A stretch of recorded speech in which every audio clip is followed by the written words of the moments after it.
اللہ کے نبی فرماتے ہیں جو عورت خوشبو لگائے اور پھر کسی قوم کے پاس سے گزرے، خوشبو لگائے پھر کسی قوم کے پاس سے گزرے اور اس کی خوشبو نہ محرم مردوں تک پہنچے، نہ محرم ناک اس عورت کی خوشبو کو سونگے، فتویٰ سنیے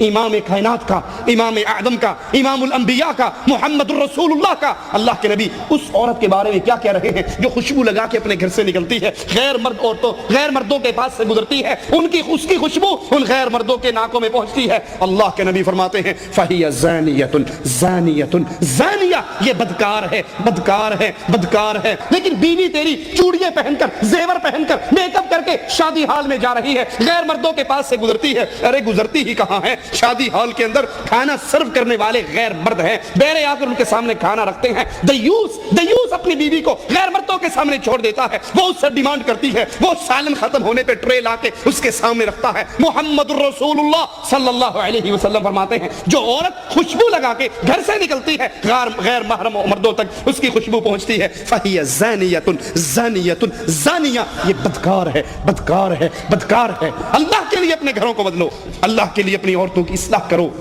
عورت کو خوشبو لگانا جائز ہے اپنے خامد کے لیے۔